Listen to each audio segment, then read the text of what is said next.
nti ffenna families ez'enjawulo zirina abantu bakomawo wano tetulina baboola nti baki bannayuganda badde nsaba mulindeko badde mbasaba dokita alina kyasanaba kujjayo tulaga bannamawulire what transpired mu appointments committee kubanga bo bagamba zino empapula zolina nsuation zonna tewazikola ki tewaziwawa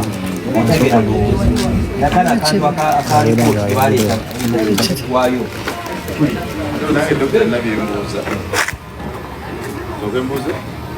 ebibuuzo byange bisatu ate nga byamangu ojja biwunga. Ekisooka waliwo kampeyini y'okukyusa erinnya bannayuganda bannaffe abannalwanda okubakyusira erinnya aba bayita abavandimwe. Kampeyini eyo nsaba ogyogereko okoma. Ekyokubiri omulimu guno gwe tulwanira okole gw'okusobola okutegeera oba yalakwera bwezi minisita wa Bukombe. Ekyokusatu ebusonga empana z'omuntu ziba ssatu bakuwala n'olw'ettaka bakolana n'olw'omukazi bakolana wa bizinesi.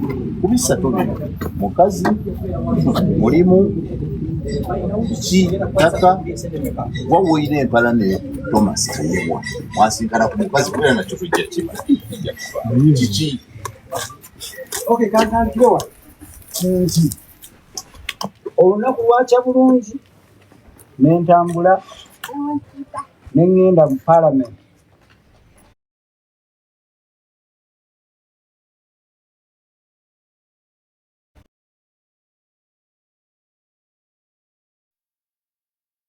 nga bannamawulire mukoze okunoonyereza okutuufu ne mutuukirira ba members ba appointments committee abaali batuddemu. Teri muntu ku bacandidates bonna abaatuula mu maaso gaabwe yaleeta mpapula ziri organized mu bungi zijjudde kusinga nze.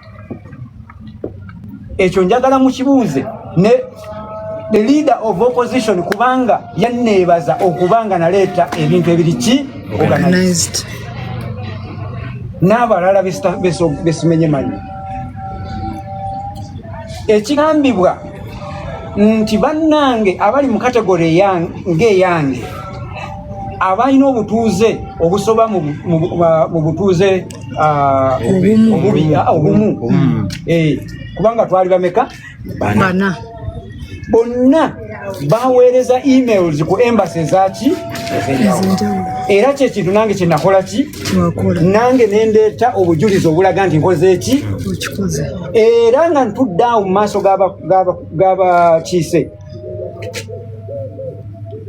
abakiise bonna ba members ba appointments committee basanyukira presentation yange bonna singa mu butuufu appointments committee proceedings ezo zaali recorded mwandirabye nti abaki mwandisabye olutambi olwo ne mukola ki ne mululaba bonna baakubanga ku mmeeza era memba omu n'ateeka omukono waggulu n'amuvinga motion n'agamba nti Dr. Muganga byatubuulidde presentation ye ebadde nnungi nnyo nze mbadde nsaba tukole ki tulonde era n'awagirwa ne ba members abalala bameka abasoba mu bataano. Ekyo bakiyita seconding. Kaakati awo omukulu omu deputy speaker wakkirira wansi w'emmeeza we yali atudde n'ajjayo document n'agamba speaker nti mbadde nkyalinawo ebibuuzo byange era teyalwawo n'atandika ebibuuzo bye nga byonna ng'akola ekisoboka kyonna okulaba nti ndabika nti ndi munyarwanda era avaawa Rwanda era alina obutuuze bwawa bwe Rwanda. N'ajjayo report n'agamba nti yagijjeewa immigration naye nga ne bamembers bonna abatuddeawo teri memba n'omu yalina ripooti eyo. Nange teyampaako yadde kopi. N'ambuuza ebibuuzo n'ayogera ebintu bingi ne musaba deputy speaker nsobola okunnyonnyola n'aŋŋamba lindako nja kukuwa obudde nnyonnyole. Tugenda okumaliriza ne bansaba nkole ki bufulume era empapula ezo zemba gamba zibatafuna zizino wano ate nga nze nayina ne Ministry of Internal Affairs naye nagitegezaako zizino ziri meka eyagende Canada neje twategeeza immigration ne email nga abalaze basindika nazo ziriwa zizino wano so ne gundi eraga nti twali renunciation ey'obutuuze bwa Rwanda nayo yali ekoleddwa nayo yino eriwa yino byonna nakola ki kakati awo nze nange sisobola sinange kije nsobola kukola ki binyonyola era bwe muwulanga ngamba ebyeggwanga era namaliriza ng'ekyeggwanga kyekikoze eki nga naye kyakusaalirwa nnyo kya bulumi ndi munnayuganda ng'abalala nzaalibwa wano nsomedde mu masomero ag'enjawulo ngenze mu Kiti primary school ekitiibwa Ssekindi yakyo nvuddeyo ngenze era kusala Good Hope era yakiikirirayo era nenvaayo nenjolekera Masaka Baptist School ekijja bwemi simanyi mukiise wa Masaka municipality naye awo wenkoze eki wensomedde nvuddeyo ngenze Kajuna primary school era eyo Kalungu no si Kalungu eyo Bukoto East constituency owekitiibwa ndowooza bamuyita babiri mukyala bamuyita babiri yakiikirira awantu awo kakati ate nvuddeyo ngenzeko emitala Maria simanyi muntu atamanyi mitala Maria nvuddeyo ngenzeko ekalina abiri secondary school Bwanentinda e Kampala nvuddeyo ngenze Emende Kalema secondary school neri mu Wakiso maliriza ngenze St. Charles wanga Kasasa era Masaka nvuddeyo mpise bulungi ngenze Makerere nsomye Bachelor of Social Sciences majoring in economics nzizeyo Makerere nsomye masters in economic policy management awo wonna muwuliddeyo essomero eriri e Rwanda kati bannayuganda mbadde mbasaba nammwe mukozese bwenkanya bwe mubanga muwuliriza ebintu bino omukulu abadde ambuuziza ebibuuzo bulanziriremu kuba nange ndi muntu neerabira kyabavandimwe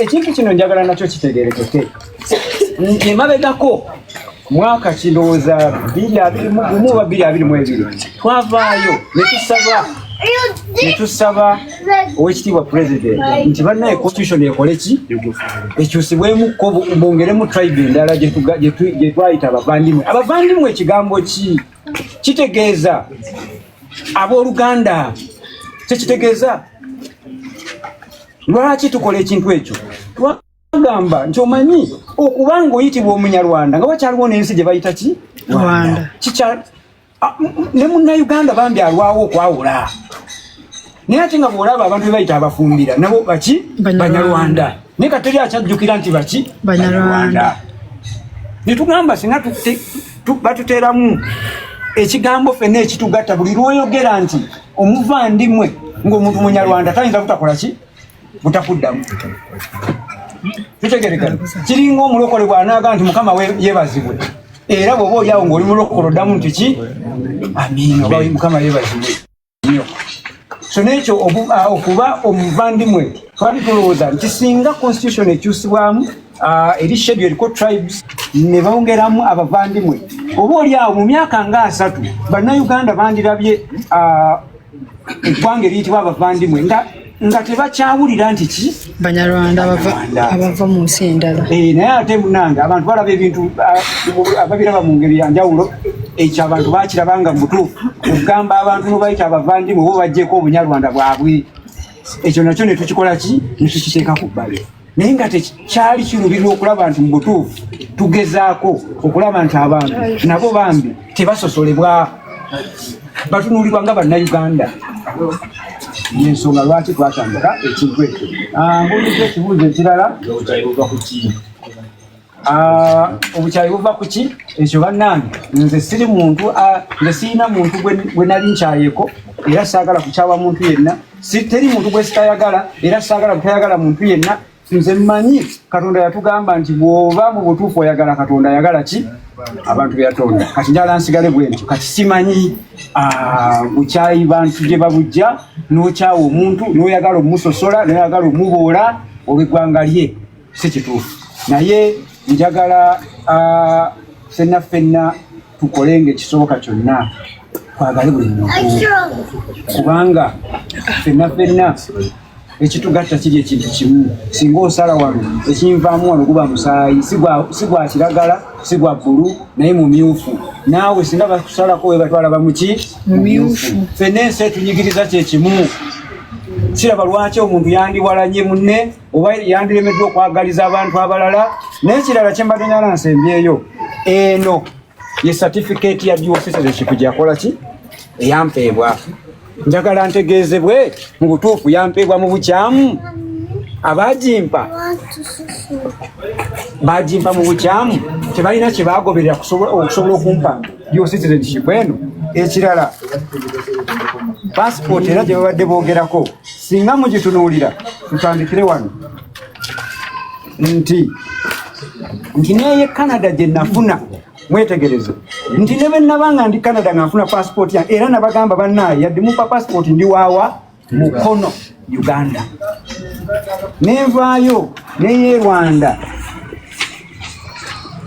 yino wano era bwe mmala ogifuna nabagamba ndi waawa Mukono wa Uganda ntate ne expiry date yeno yo yaggwako ddi 2014 kakati abantu abagamba nti ntambula ne passport 3 ebyo babijjawa ekyo njagala kikole ki kitegerekeke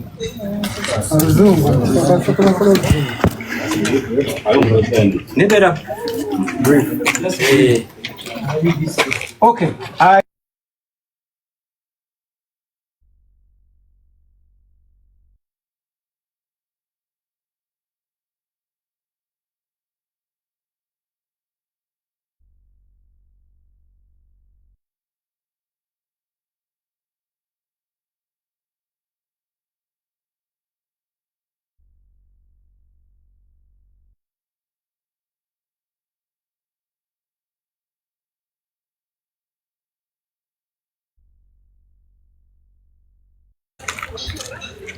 years, not 10, not 20. That tells you that because I am 50 years, that tells you that this is my home, this is where I was born. So I will get an opportunity to take you around. This is where my parents are resting. One day, I pray that God gives me long life, but I know I can't live forever. But when I am no longer alive, I will also rest where? Here. So to everyone who thinks and has been convinced that I'm a foreigner, this is a place that I call home. I left this home to go to school every day. And when I was in a boarding school, I came back to the same home. I have had elders that raised me. The people you see here are my elders. Chairman Mutebi, Mr. Mutebi, this gentleman here, he has led this community for as many years as you can imagine. Mr. Abbas, the current chairperson, LC1. Now, we have grown up together. That's how I refer. We have grown together in this community. Mama Dina here, she fed us, she raised us. I don't know. Her children, I have grown up with her children. Mr. Mutebi's children, we have grown up together. This young brother of mine, they used to play in a soccer field I had created there. As the chairman, by the way, this is also I want to tell you, I was the youth chairman of this entire zone. I created a soccer pitch there for my fellow youth to play from that very place. I was one of them. So, those who are saying that I'm not Ugandan, that I'm a foreigner, have mercy on people who look like me. We are Ugandans. We did not wake up to choose the kind of people we are. Being a Munyarwanda is not a crime. I think President Museveni said it very well when he was addressing Obote's comments. He said that if he called him a Munyarwanda, and President Museveni said, so what? When did being a Munyarwanda become a bad thing? So I think he's a very, very understanding president that we have. He understands that racism and segregation and discrimination are evil. Now, let me also clarify something very, very important. That I have 3 citizenships and 3 passports. To begin with, it is wrong. There is no time in my life when I have ever had 3 passports. I have never had 3 passports. Number 2, that I am Rwandese, that I hold Rwandan citizenship. Let me be very, very clear. In 2021, July, I completed my university education from Makerere. I expected to get a job, like every young person in this country. Unfortunately, I did not get one. So I tried to go abroad several times. I remember Mr. Mutebi that time was chairman, LC1, no LC2, I think, 1 and 2. He used to write for us letters, asking for passports, even trying to get visas of different countries, you know. I chose to also travel to Rwanda and look for a job. Like every young person right now as I speak, there are so many Ugandans at the airport trying to go in the UAE, different Arab countries, all different countries, trying to go and earn a living somewhere, to come back and support their people and develop themselves. Me too. Like every other young person, I went to Rwanda. I was fortunate, I got a job. Eventually, I actually worked in 3 or 4 different organizations. But to successfully work in that country, if you have their papers, you are better off having their papers because you'll get better jobs, you'll earn some enough money, no, not enough, but at least some money that is good for you to survive on and take care of your people. So I got the papers and I worked in that country successfully. Now, in 2009, I left Rwanda. But remember, I had a passport from Rwanda. I came back to Uganda. I had gotten an opportunity to do my master's degree in Canada. So I left. I went to Canada, going through Entebbe. So, then I studied. I also became a Canadian citizen. It is also very, very important to note that when you become a Canadian citizen, the Rwanda government also requires you to communicate to the government or to the immigration department of Rwanda And if you can't access them, you go to the Rwandan embassy in the country where you are. Inform them that you are now a citizen of another country in order for you to get what they refer to as dual citizenship. So me, I did not do that.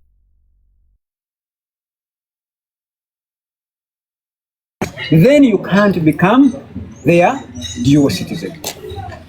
So what I did, I gathered the passport I had and the ID.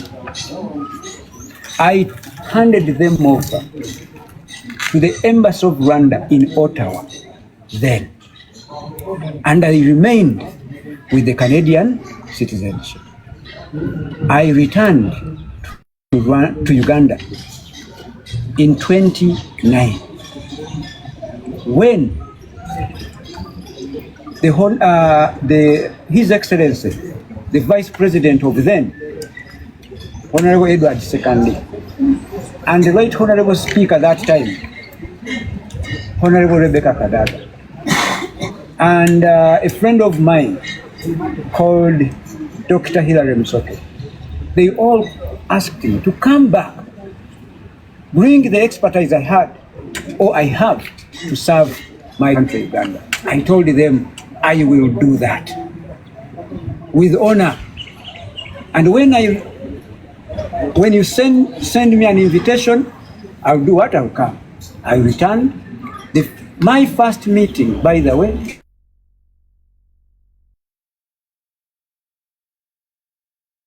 Edward II, because they asked me to come and support the education sector. So I returned. Now, remember also the law of the Immigration Act of Uganda requires that any Ugandan who has gotten another citizenship, if you don't want to lose it, or if you have lost it already, if you want to recover that, you have to notify the Immigration Board. So I applied to the Immigration Board to be given dual citizenship because I had the Canadian citizenship. They looked into their system. They saw the same passport I traveled on in 2009, going to where? Going to Canada. They told me, you have another citizenship. I told them I lost that citizenship. They asked me to give them proof. I told them the best I can do is to go to the embassy of Rwanda and I make a new renunciation. Then I can bring you the evidence. So I went to the embassy of Rwanda and made my renunciation. And I provided them with that evidence. It is on that basis that the ministry gave me this dual citizenship certificate. I did not steal it. I acquired it legally. So how could they have given it to me if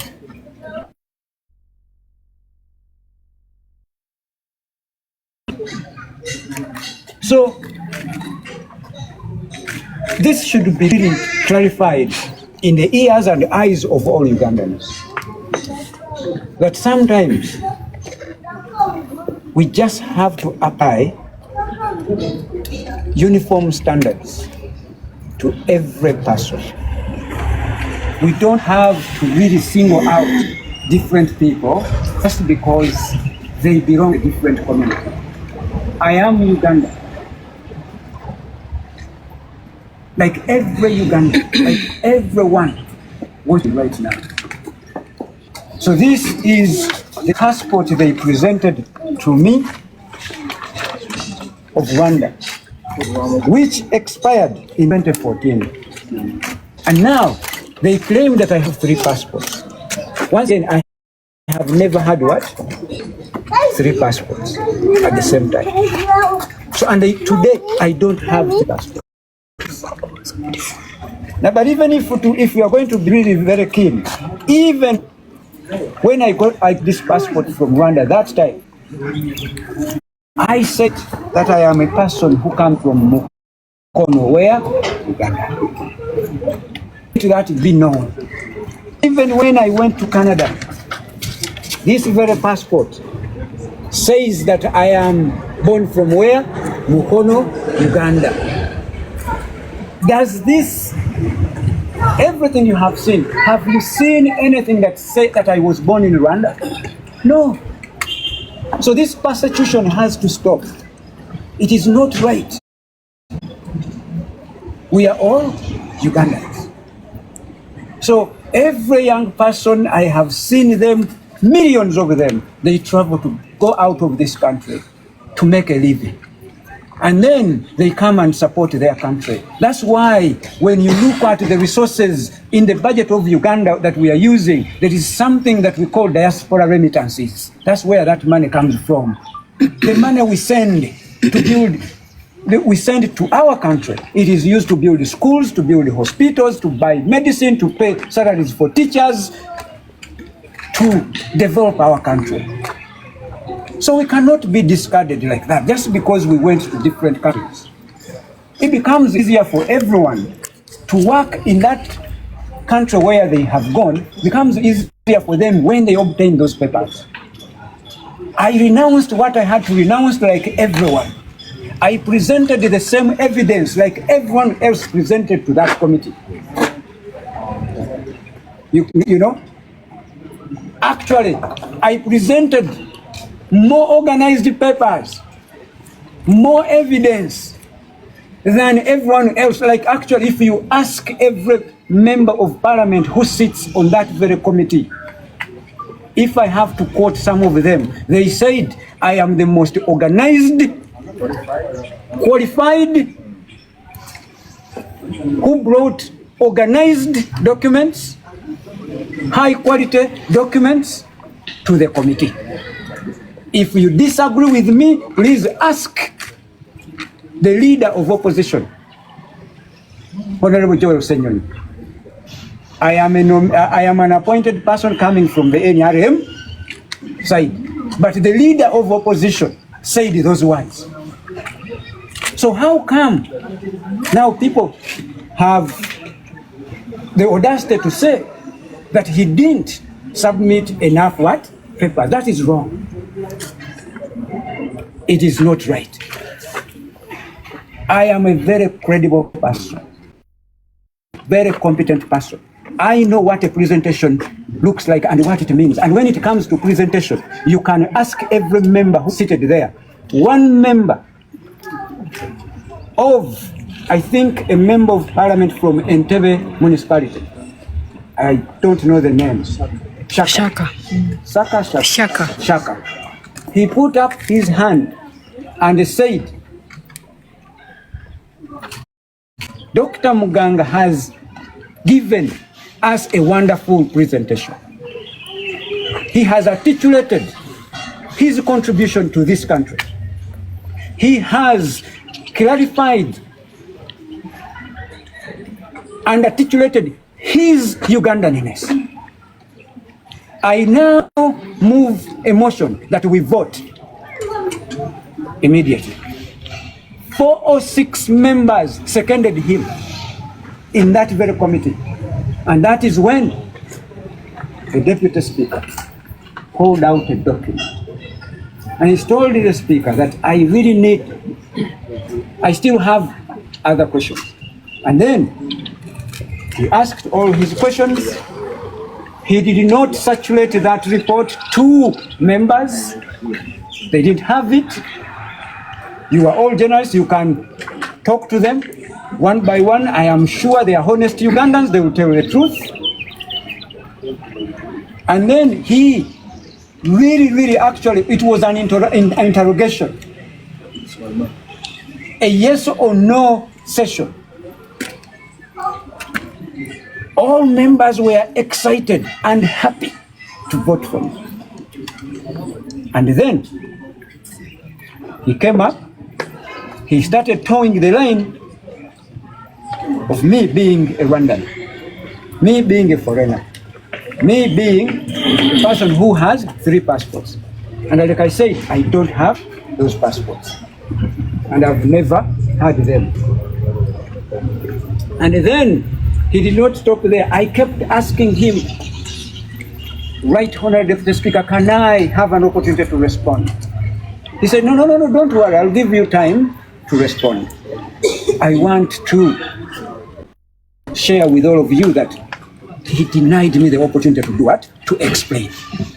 And then the speaker said, now is the time we excuse the member. And they led me out of the committee. So we don't have to really discriminate each other. We are all created by one God. And we serve one country, and that is Uganda. I am a very, very competent person. If they sent you to bring competent people in this country, I think I can feature in the top 100. So we need to be given an opportunity to serve our country. But I also know that our president is a man who is fair. He is a man who does not cherish borders. He's a Pan-Africanist. I think he cannot tolerate discrimination or racism. I am sure he chose me because of the competencies he saw in me. And I want to also assure Ugandans that before I was chosen as a Minister of State of Internal Affairs designate, I was not unemployed. I was busy serving my country. I was busy doing my best to make sure the education sector of our country becomes the kind of country we want to see. It doesn't matter the magnitude of my contribution, however small it is what I can afford to put or to give my country. Dr. Muganga, can you clarify?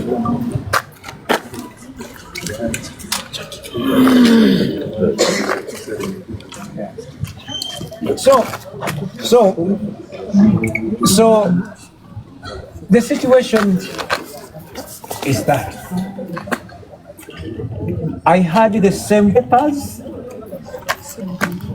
like everyone who renounced. I also did the same, wrote the same papers as members of the fourth state estate. You can actually ask for this document. You will see that I submitted the same documents. So, but I don't know why I was not judged on the same what? Standard.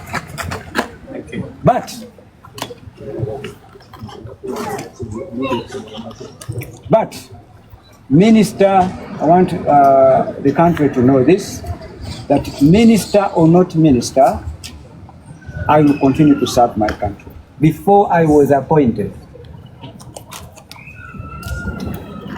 I served my country, and I'll continue to do that. I never even knew that I'm going to be appointed. So I still think that the only right thing is to give my all to my country, to make sure that it becomes the best of the best for all of us. And I will never discriminate any human being.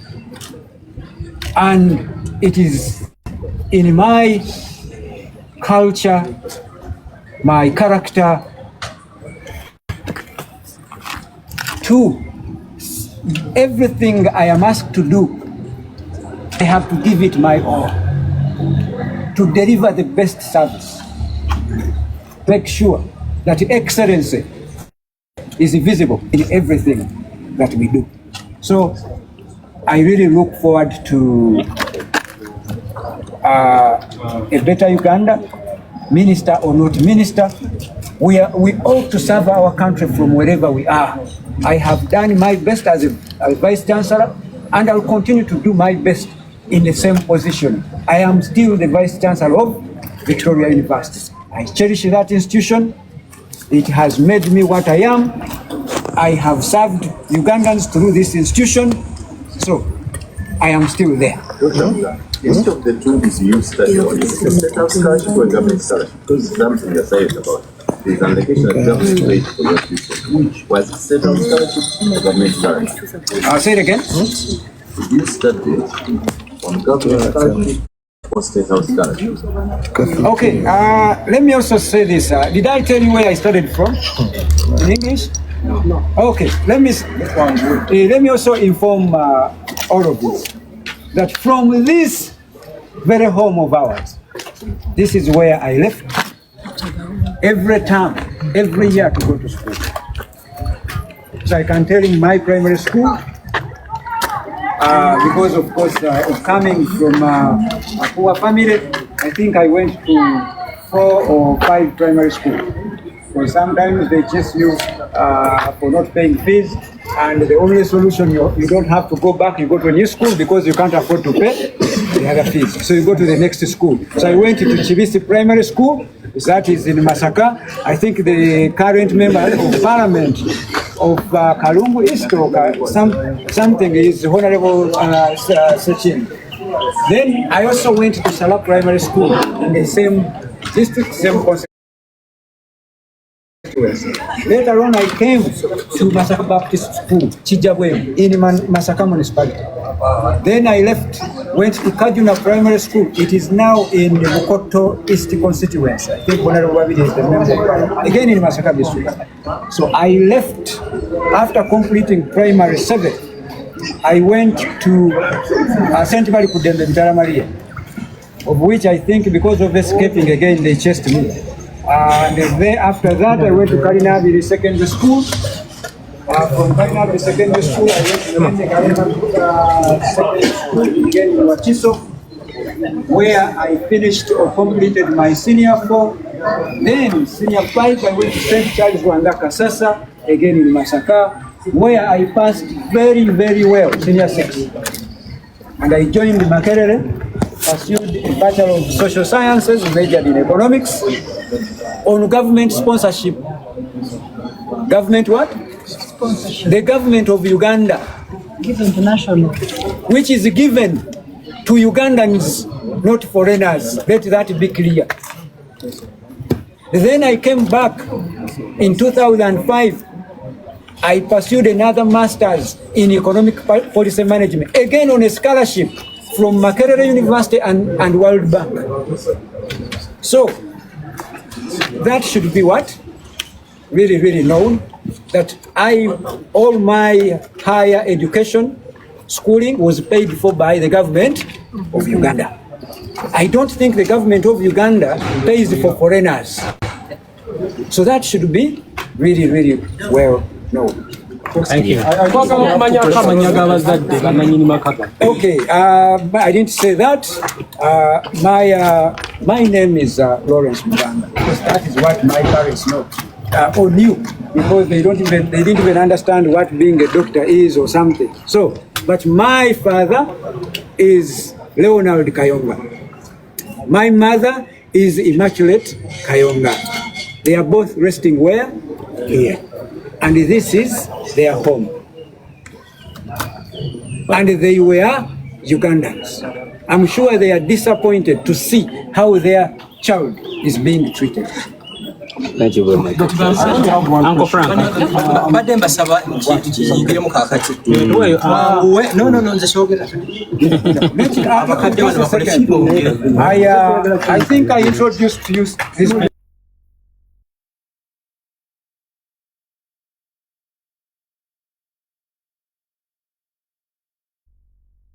Senyonga. He at one time he was the chairman LC5 Mukono district. I grew up with this man. So I don't know if he also thinks I am a foreigner. I don't know if my people think I am a foreigner. You know, I don't know if we ate dust together if she thinks I am a foreigner. So, thank you very much.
Amanya nze mukwaya basi.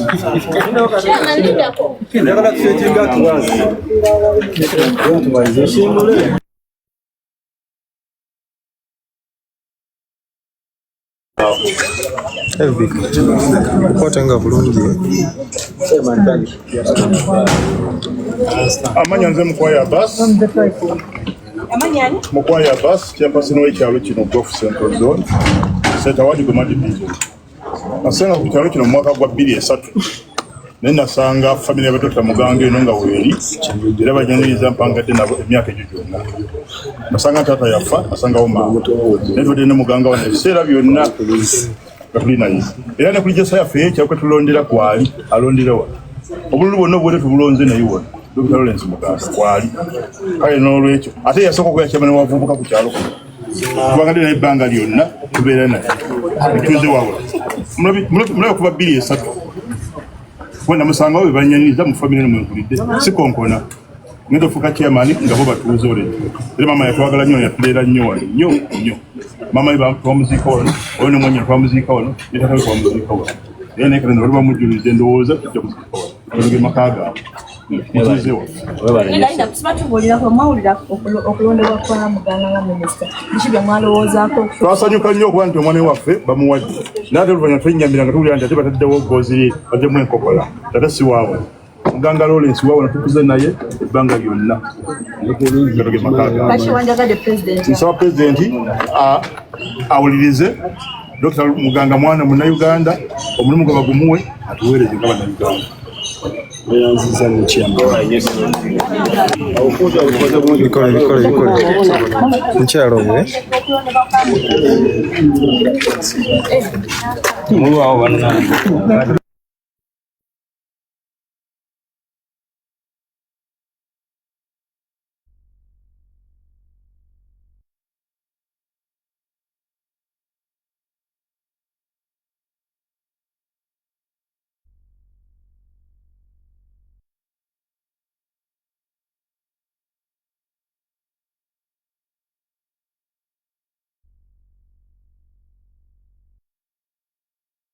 kuno kugwafu ekyalo kyekimu ne Dr. Lawrence Muganga kwazaalibwa era kwakulidde tukuze ffenna ku kyalo. Lawrence bamuziika wano tuyimiridde nze banziika wali ku kyalo ekiddako mu kirowooza. Okusoma kwe asomedde kuno nga tulaba tubadde ffenna lwakuba nti ye ansingako katono mu myaka naye nga tubadde wamu bazadde be mama Kayonga ne taata Kayonga Mukama balamuze ekisa nga tuli wano. Bwe twawulira nti bamuwadde obwa minisita nze ng'omutuuze twasanyuka nga tumanyi kubanga Lawrence azze yeerandiza yekka. Yatandikawo wano ebibiina by'abavubuka twali tulinawo akasaawe nga bwe tuzannyira volleyball bwe bityo. Naye Pulezidenti kasita yavaayo n'agamba nti Dr. Lawrence Muganga ne tugamba owaffe ne tusanyuka kuba tumusuubiramu bingi kulaakulanya ekitundu kye, kulaakulanya disitulikiti ye, naddala ffe ab'Eggoma wano e Sentamuguwafu wazaalibwa ate we tumanyi twagenda okusiibwa. Kale tuyinza okubeerawo nakiri nti Banyarwanda naye ate ekyo tekitwawula kubanga ffe twagala bukozi. Ate Lawrence tumanyi tumusajja mukozi kuba akulidde wano tumanyi byatuyambyemu ate era tumusuubiramu bingi.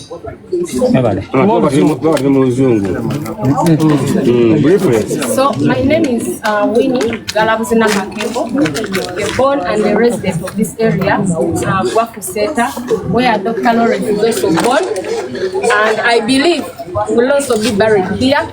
We grew up with Dr. Lawrence Muganga, this very village, and he used to come from this very house. We are all in boarding sections, but during holidays he used to be around.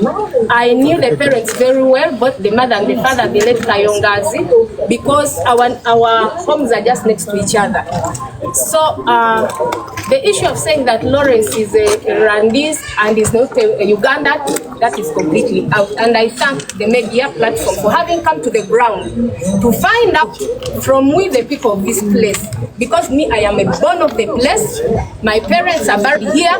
are also be buried here. So the purpose of saying that Lawrence is not a Ugandan, has not been here, was educated here, studied from these law schools of ours here. So when we had the news of the president saying that he has appointed him certain ministry, we as the residents were very happy because we knew he's going to bring development to the area because that is his area. I believe he's not going to take them to Rwanda because that is not where he grew up from and never had any education systems there. So it's not about tribalism or what, but we believe in Dr. Muganga and we believe he's going to do the services well. He's going to deliver because he's a man who stands on his words and we know what he has been doing and we expect a lot from him. So we asked the president to have a listening ear to actually go into this and we beg he retains the news. Thank you very much. So much.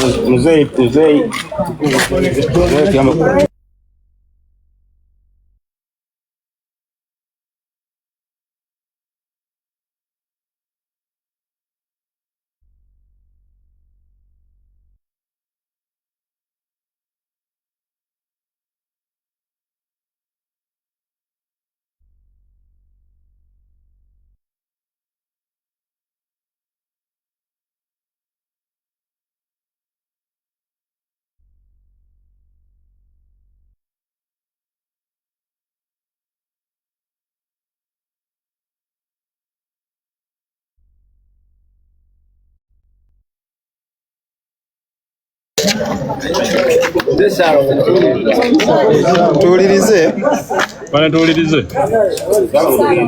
Salo mumtebedwa ewange wali mbadde mukulembeze ku kyalo kino ekitwala okumwenda kyendamu n'okutuusa kano 1, 2, 3 isunga kansala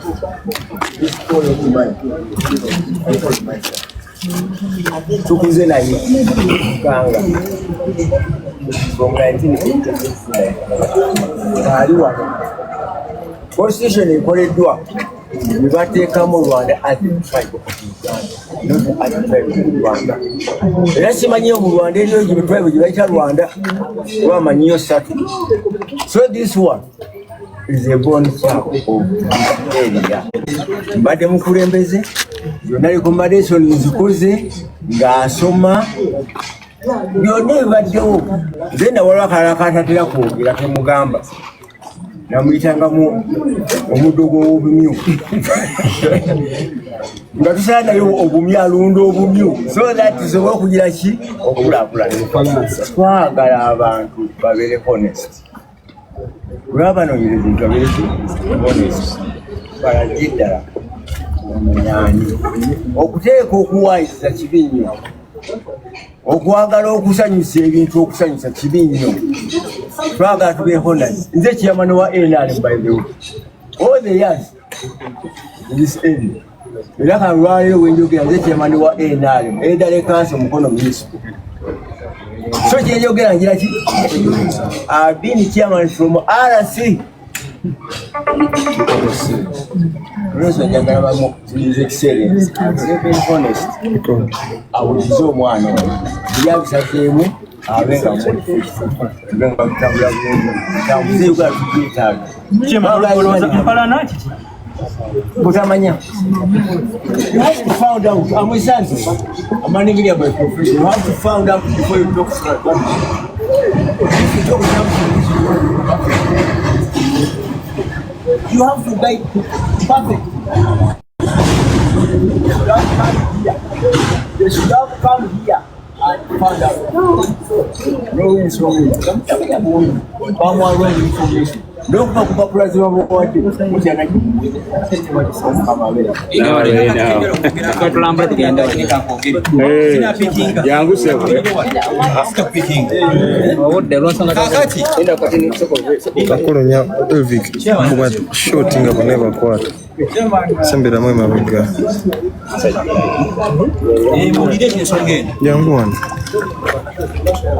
eggwanga ly'Abanyarwanda constitution ya Uganda recognizing ng'eggwanga nga bari recognizing Abaganda, Abakeso, Abalango n'Abakyole.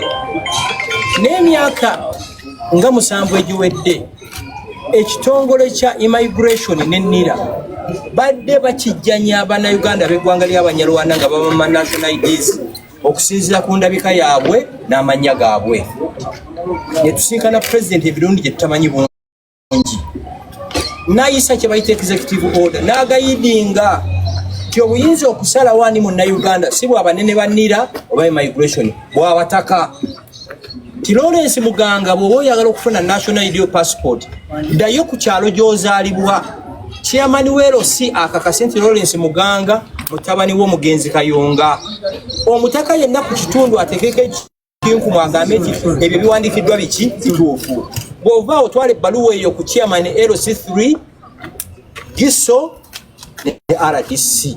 So ensonga ereeseza bannamawulire wano Muganga ensibuko yoweeri kwekakasa executive order muzeeyi gyakola ki gyagamba nti omuntu yenna adawutinga nti Muganga si munnayuganda esseeta tebasaba visa ng'ojja esseeta jangu esseeta tubuuze Muganga akola ki azaalibwawa. N'ekyo abannamawulire ntuna ekintu kino ku biwandiiko byonna Muganga byatulaze byonna bigamba azaalibwa Seeta Mukono. Temuli Mugabiro Gagitumba Gisenyi oba Nyagatale byonna birago ebiwandiiko bire kati ali waawo wa Uganda. Ekirala before I can go mwenna bannamawulire n'abandaba ebibuuzo bibiri Muganga bwe yalondebwa ku bwa minisita enkeera ebiwandiiko bino byabalaze ebiri highly classified ng'omuntu yenekka alina access ku byo be banene ba Ministry of Internal Affairs byonna ne babita ku social media. Banne be yalondebwa nabo nga baminisita abadde balina dual citizenship. My friend, someone I love and respect, Adonia Yebare, Maninaze Shatsi, ne Calvin Achidu. Ku biwandiiko byabwe byonna Ministry of Internal Affairs byeyina tewalina kimu kyalabiseeko ku social media. Kikulaga waliwo abantu abatulinako obukyayi. Ekifembayo bwe yalabise mu kakiiko ka parliament ebiwandiiko bali be bataddeyo nti balinawusinze obutuuzi bw'ensi ziri America naye be yataddeyo bo baba clearinze ne bagamba tebamukoze eki bamuklearinze.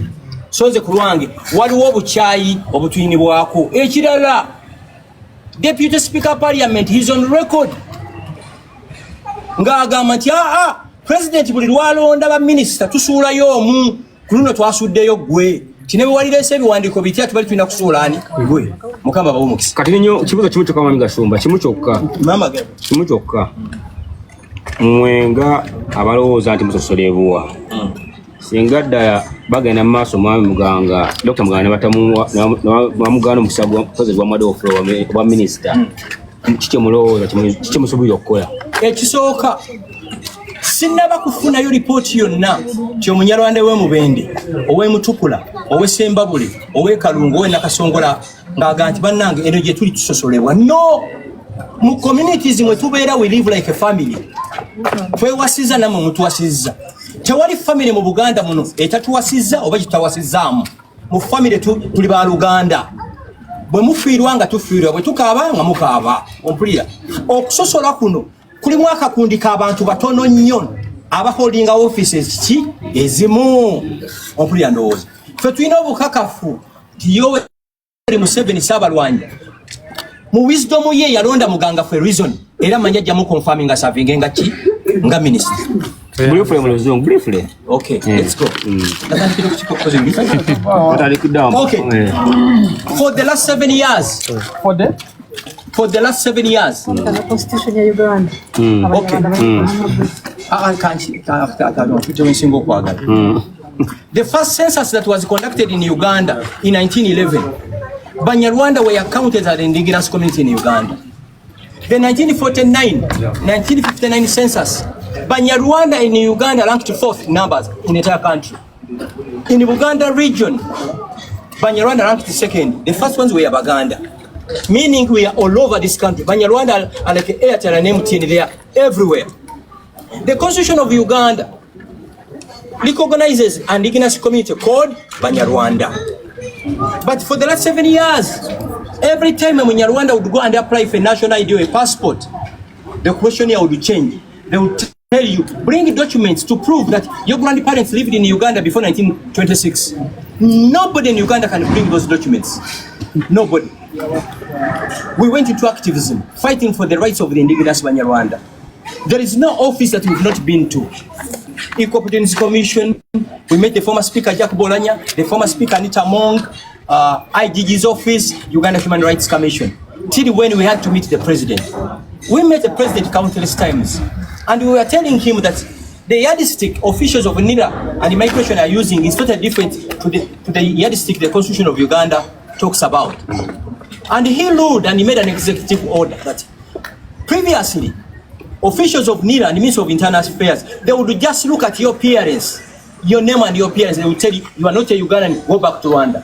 And the person they are denying a national ID or a passport, these are Ugandans born in Uganda, they have no attachment to a country called Rwanda. The president in his wisdom guided that the powers to determine who is a Ugandan are given to the local officials, the chairman of an LOC. He said that, for example, an applicant called Lawrence Muganga, if we are applying for national ID or a passport, go to SETA, where you hail from. Let the chairman LOC1 confirm that Lawrence Muganga is the son of the late Kayonga. If there's an elder, let an elder confirm it. The moment you have that letter, take it to the LOC3 chairman and Giso. Usually a Giso is the son of an area. Let the Giso confirm what the chairman LOC1 has written. From there, take that letter to the RDC or DISO. Why we are here? We said we cannot hold this press conference or something in Kampala. Let's go to the Bataka to confirm if Muganga is a Ugandan. He's a senior citizen. She's a senior citizen. They grew up with Muganga. He's the chairman. He's the chairman of an area. If you are doubting Muganga's nationality or where he belongs, SETA, you don't need a visa to travel to SETA. That's why we are here. Thank you. Okay.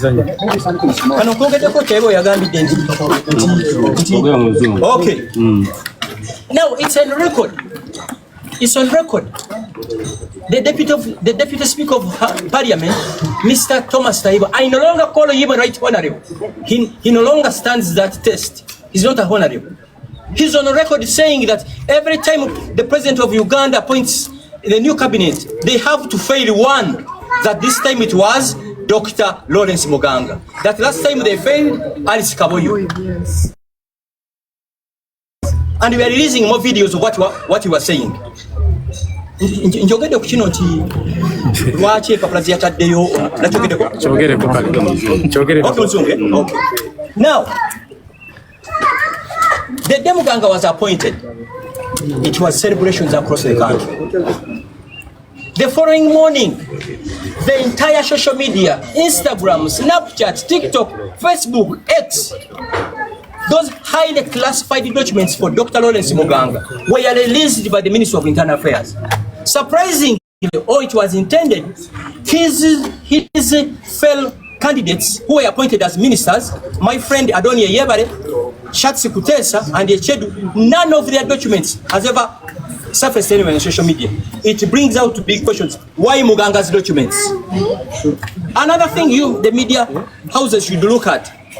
The same documents, Shats, Adonia, and Echedu, the same documents they presented at Parliament's Appointments Committee, those are the same documents Muganga presented to prove to them that he has initiated the process of renouncing the citizenship of Canada. Shats was cleared, Adonia was cleared, and Echedu. Isone Muganga was rejected. You get it? And it's clear Tewa is saying that every time the president of Uganda appoints new ministers, they have to fail one. This time it was Lawrence Muganga. We have those recordings. These are not AI. I've not witnessed AI that speaks a good Runyankore. What is your appeal, sir? What is your appeal, sir? Your appeal. My appeal to Ugandans is very simple. We are all Ugandans. Basoga, Baganda, Bacholi, Balango. We all hold the passport of the Republic of Uganda. Even the Kabaka of Uganda, His Royal Highness, the King of Uganda, holds the passport of the Republic of Uganda. The same with His Royal Highness, the King of Busoga. The same with the Royal Highness, the King of Toro. We are all Ugandans. We go through the same challenges. And I have to emphasize this. In the communities where we live like a family. This hate and malice is being created by a few vampires at the top. One last thing I forgot. Very important before we talk to Mama. Mama, you Mama, one last thing I wanted also to mention. It's good, like that the aspect of my leaked papers or documents has been talked about. But I want Ugandans to ask themselves a question. They have been given 4 people, 4 names. And I want us to talk in fairness. From day one, when the president appointed me, all my confidential papers were leaked. Okay? Including a diplomatic passport. Okay? But no single member that was appointed by the president, no other single member that was appointed by the president whose documents were leaked. But importantly, to show that whoever leaked those documents came from immigration. Yes. Without fear of any contradiction. Whoever leaked those documents came from immigration. Why? When they leaked the diplomatic passport, that passport, from the time I received it, I have never even crossed with it at Entebbe. I have not photocopied it. It is at home, kept safe. Okay? I think I got it like 2 months ago. The only person or office that has the access to a copy of that passport is immigration. No single other Ugandan who doesn't work in immigration that has that passport. So it is not fair to release anyone's confidential information. Number 2, even in the same committee I was asked the question of having a diplomatic passport. And they asked me that question, trying to portray me as a Muyai who is a mafia, trying to deal with people. Perhaps even like someone who bought a diplomatic what? Passport. I want to tell Ugandans, and the right honorable deputy speaker who asked me the same question, that passport was given to me, granted to me by His Excellency, the President of the Republic of Uganda, General President Yoweri Kaguta Museveni. And he wrote officially, I have a copy of that letter, he wrote officially to Ministry of Internal Affairs, asked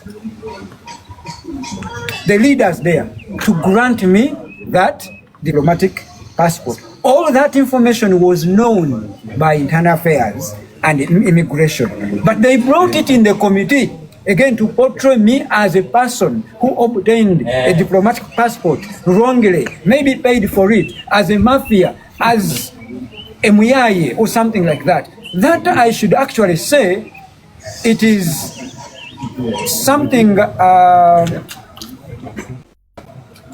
could I call that? Like, you disrespect the president. There is a reason why the president of this country chose to grant me that passport. There is value I added to this country.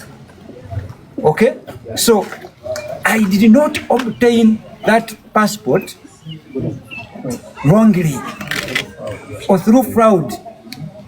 So you can see again how I was subjected to a situation that was not normal for others. Others, no single member that was appointed the president, I want to repeat this, not even, don't consider us the 4, but all of us, no one has their document released on internet or leaked on internet. Why me? Why me alone? So now people, you should also use your own intellect to start drawing the pattern. Why Lawrence Muganga? Why not the rest of the 81 people? Thank you very much. Look at what got in Muganga echo.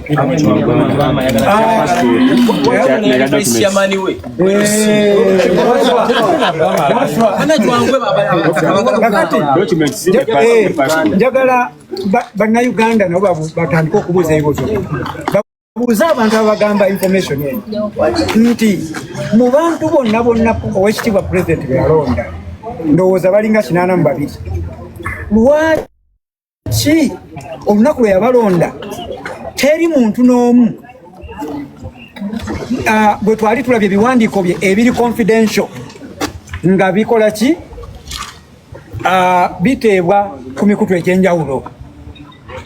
Omuntu yekka ebiwandiiko bye byateebwa nga si yabitadde naye nga bivudde mu internal affairs yali ani? Lawrence Muganga. Omuntu yeebuuza lwaki? Tutandike naffe okukola ki okubuuza ebibuuzo bikola ki?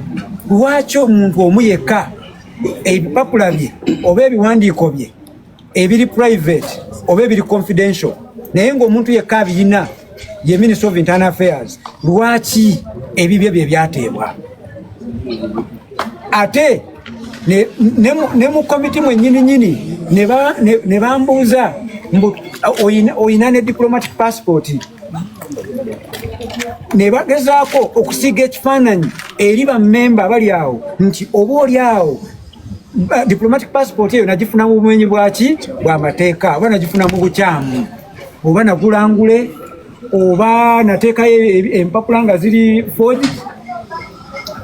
Kiba Internal Affairs yabawa report eyo, lwaki teyabagamba nti mu butuufu diplomatic passport eyo omukulembeze w'eggwanga yakola ki? Yagimuwa. Era njagala ntegeeze bannayuganda, diplomatic passport eyo tewali muntu mulala yala agiina, kubanga nange kennyini agiina sinagitambuzako n'olunaku n'olumu, era eri wange entereke. Omuntu yekka yayinako kopi eyo bantu abali mu Ministry of Internal Affairs.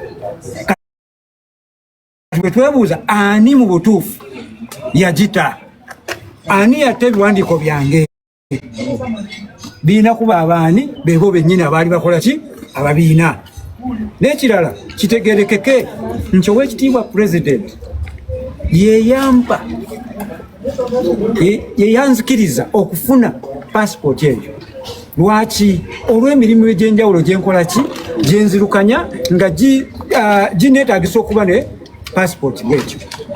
Ate bwe yali agimpa yakiteeka mu buwandiike, n'awandiikira abakulembeze ba Ministry of Internal Affairs n'abagamba Dr. Muganga mukkiriza okufuna ki? Diplomatic passport era muwe. Naye ebintu ebyo era mu komiti bakola ki? Tebabyogera, ne basiga ekifaananyi eky'omufere. Naye njagala ffenna tutegeere ekyo kimu nti ebintu bino byalimu bwenkanya, era tusaba ki? Bwenkanya. Ate tubusabira abantu bonna sinze nzekka. Omuntu atuusibwako ebintu bwe bityo bikome. Katulaba kikola Vice Chancellor naye kati omuntu waki? Wa bulijjo.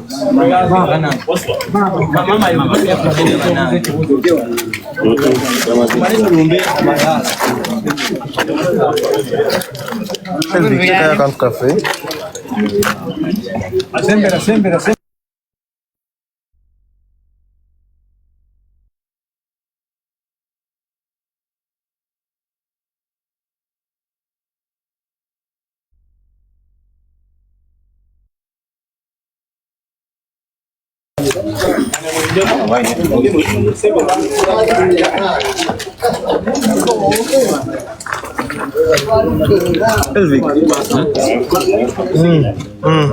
Elvic, tuna position now.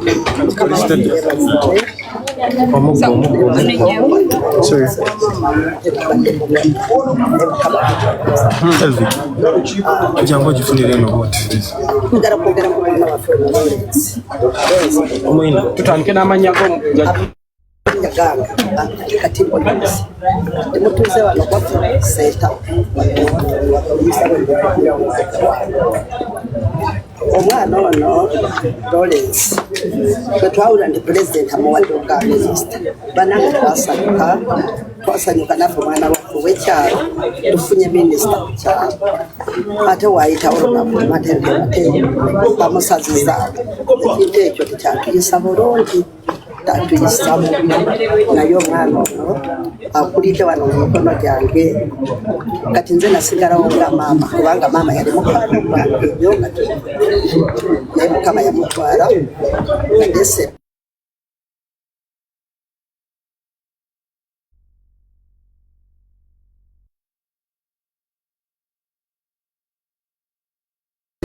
bannange mpalana sinoni tusosola mu mawanga si kirungi omwana waffe nga bwe yali amuwadde muweere eddala omwana ono akulidde mu mikono gyange era nabakenza nga saawa 11 kugenda ku luzzi n'abaana abange mukulu waabwe era yabatwala kumazira amazzi bagikunafuna era nga bakeera saawa 11 mukubeera saawa 11 bakoye bakole kibagenda kusoma naye omwana mulungi Lawrence mukozi era bannange ate nebyokusosola ku mawanga namwe wano ffenna ffenna abaliwo sikikakusa tulaga mu naye abaganda bawasiza abanyarwanda bawasiza abanyankole naye okusosola obusiba bannange omwana waffe osanyuka era tujja kusanyuka nnyo nga pulezidenti amutuweeredde omulimu amuze okuba minisita naffe tuddemu tusanyuke bannange tubeereza mukama abatukuumire abatuweere omukisa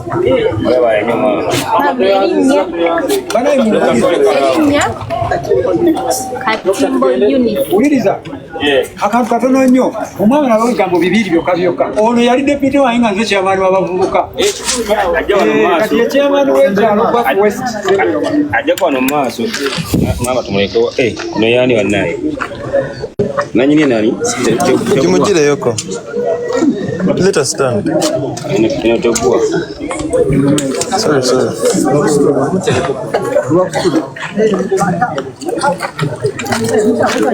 badde bali kukubirana naye just dakikemu katumalize asubira abesimiro kyalima waliyo sebo omukulu oyo omanyiko oti era ensonga eziriwo ozogerako oti agange nze waswa Alex chairperson wa government omwami Dr. Lawrence Muganga mumanyi nti bwenesimbawo ko naye mubavubuka mu mwaka gwa 2021 era okuvuganya kwali kw'amaanyi nnyo Dr. Lawrence Muganga nampangula nefuka vice we wabavubuka w'ekyalo kino kati twafuna omusebyalo ne babisalamu nze nasigala ku kyalo nga chairperson w'abavubuka yali amaze okugenda ku misomo nandekako nefuka chairperson omujjuvu kati bayawulamu ebyalo nefuka chairperson wa Gwa Forest era kati nze ndiyo mwebale chairperson w'ekitundu tuyanza nnyo chairperson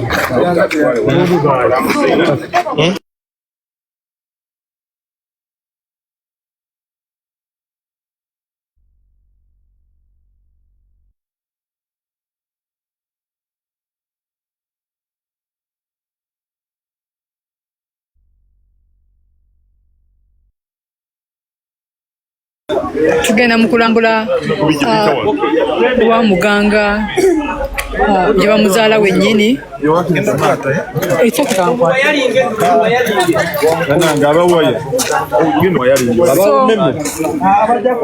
tuli wano nga bwe bagamba nti gye batuzaala tulina okugendayo wa wano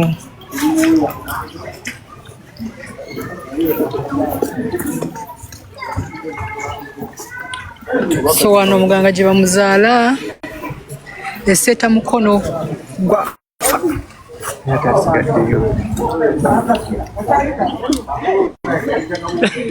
bano ba senior citizen basomesa Muganga bamulela bamukuza they are here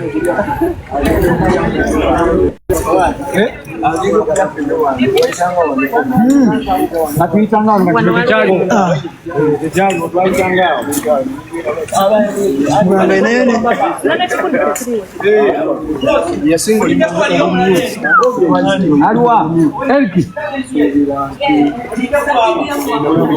so tugenda ali mutulambuza awaka genda nakutulambuza ku malaalo balonda yene ku nte yiyo manyifa abanyarwanda n'amatovu tuti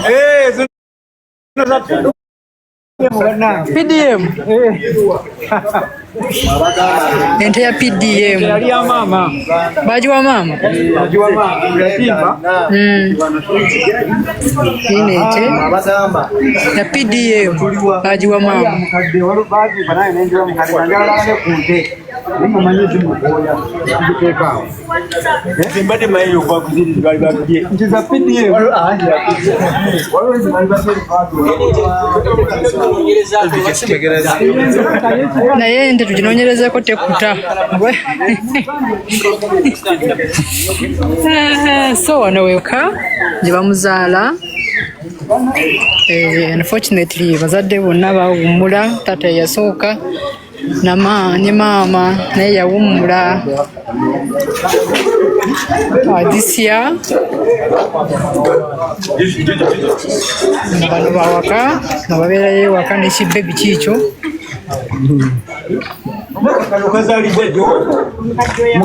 mukadero yafa no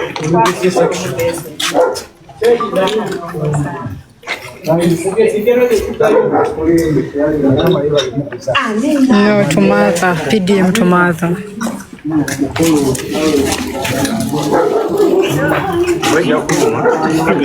so wano wewaka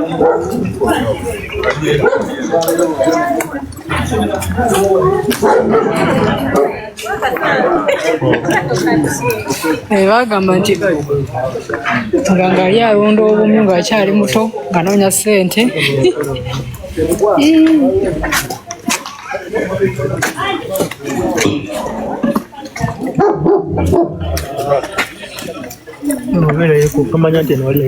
badde simanyi nti ate nange eno gyegole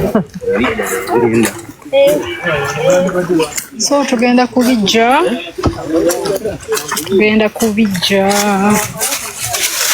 baazika bakadde be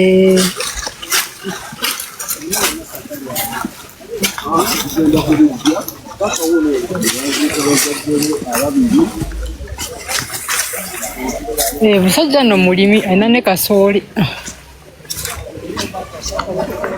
musajja mulimi ddala so tutuse kubijja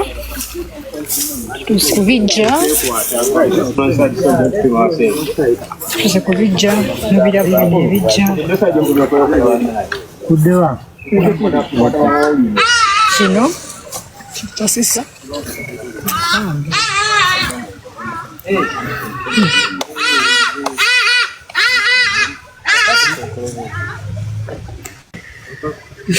nali simanyi ku bulamu bwange kino kitu kikolako nnyonnyole wa abantu bange bazikiddwa naye no sisita wange yayanzirako naye yawummula amukatuma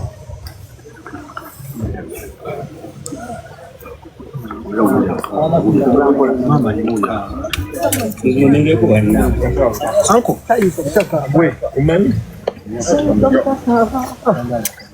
Sorry. Atusonyiwe. Nondikwata.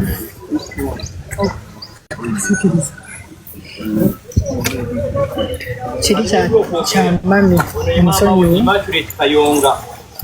Yazalibwanga 1939. Ulya? Ono mukadde twabuziika lasiya. Nga 23 Desemba. 23 Desemba. Naye nga yafanga 21. Ulya? Ono mukadde ye mama wa Muganga. Wano tuli seeta. Mugwafu. Tuli Gisenyi. Tuli Ruhengeri. Oba bunagana tuli wa? Mugwafu. Seeta mukono.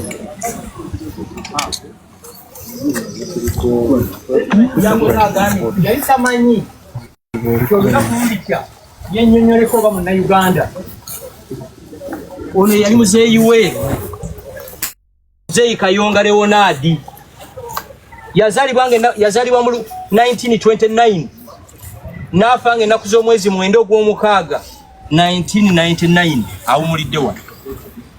Tuli Seeta Mukono Uganda, situli Butale, situli Nyamirambo, Kakiiru oba Gisenyi oba Ruhengeri. Kati omuntu yenna adawutinga nti Muganga si Munnayuganda oliba olaba ki? Okwabiza amaziga. Bannayuganda mulekeraawo okusiga ensigo gy'obukyayi eziri best ku mawanga. Tuli Bannayuganda ng'Abaganda, ng'Abakyoli, ng'Abateso, ng'Abalango.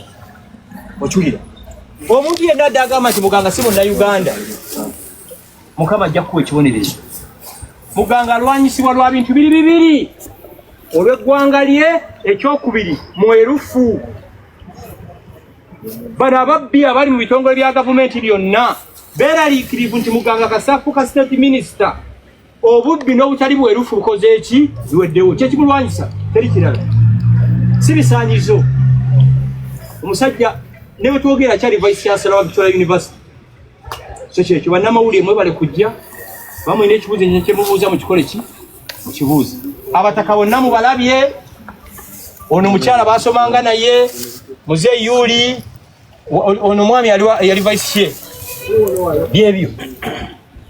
So bukyayi mu communities mwe tubeera tuli ba Luganda. Nze sinaba kulya omuntu yali ankubidde essimu nti gyendi eni Kalungu oba Egomba oba Ekyotera oba Essembabule bansosola eggwanga lyange. Obusosoze buli mu kitongole kya immigration ekiri mu Ministry of Internal Affairs.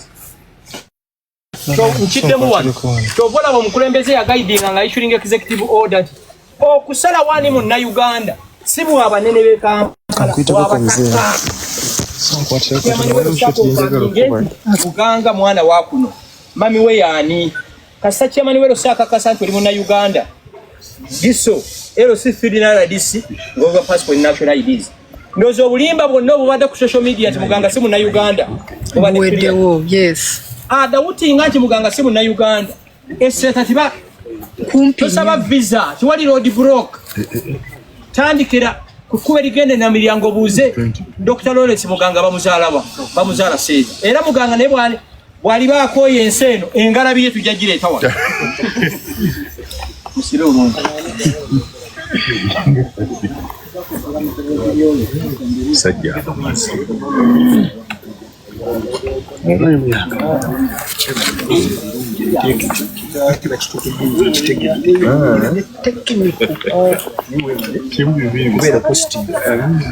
Erinnya nze Ssenyo Bambi. Former chairman of LC5 Mukono. Era former vice president of Uganda local government. Mbadde saagala nnyo kwogera kuba byatandise. Naye ekibuuzo kyebuuzibwa why this? Just why this? Teri muntu yenna ffenna abali wano yakola application kuzaalibwa mu ggwanga lyokola ki? Byolimu. Muganga takolangako application kuzaalibwa nga Munyarwanda. Neither gwe okubeera Omuganda omusoga omulala nange okubeera Omunyarwanda. By the way nange ndi Munyarwanda. Naye embeera eyinza okubeera nga ddala teri muntu yazza musango kuzaalibwa kyali nekikutuusaako ekintu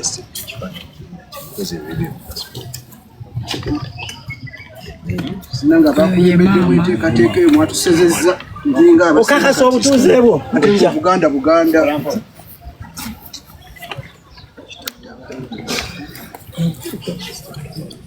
abantu abalimbi okusosola amawanga buno Buganda bwonna bugatta abantu bonna.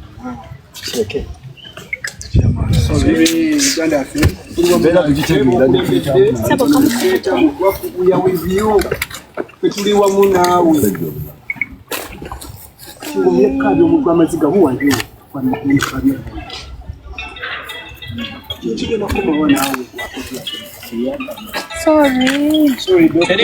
teri muntu alonda ggwanga lye. Constitution ya Uganda recognizinga amawanga nkaaga mwena. Ffenna tuli bannayuganda. Oba oli Muteso, oba oli Mukyoli, oba oli Mulango, oba oli Musebe. We are all Ugandans.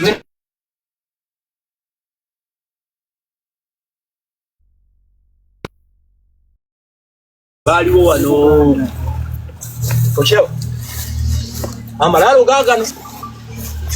Tuli seeta. Mukono. Niyo omuntu n'abeera ku social media gyo. Si munnayuganda munnansi yaki. Naye tayebwa ensi teri kusonyiwa. Amazima naffe tugattako omukono ffe ng'abeseeta mukono tayebwa okoze bubi nnyo muganda wange. N'okalya kwaffe bungi. So byebyo.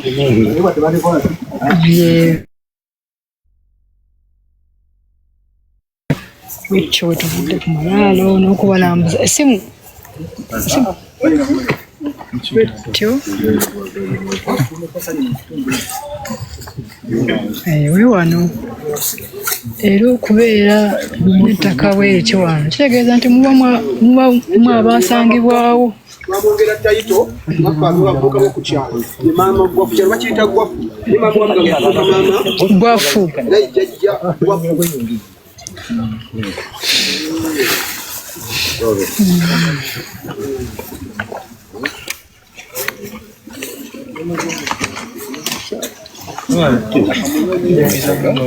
So byebyo bannange bali ku live mwebale kubeerako mwebale kutuwuliriza era mutambuze message nti tewali muntu alondawo eggwanga lyaffe era tuzaalibwa bwe tutyo ne twesanga ng'oli waggwanga bwe riti. So tukomye obukyayi ffenna tuli bamu kugenda malwaliro geegamu masomero geegamu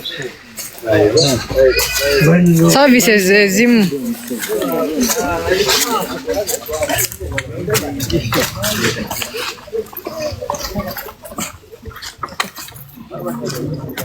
So fasola omuntu plastic kiba kibi.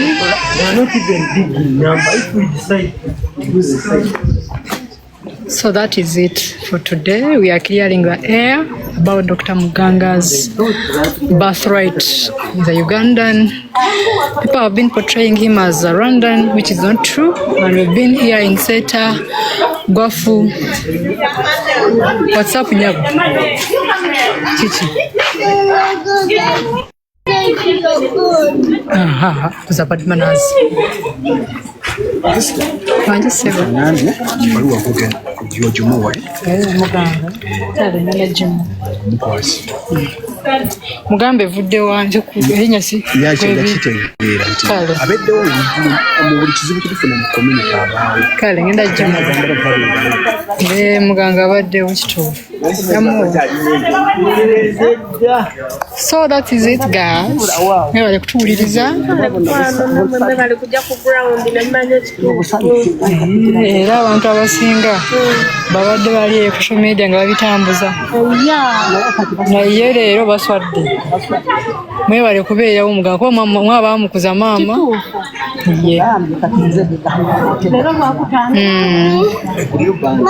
Yep. The car? Oh, we don't want a car. Say hello to people listening. Say here. Look this side and say hello. We go. So bannange, I am ending the live. Mwebale nnyo, mwebale kubeera naffe. Until next time. Where from?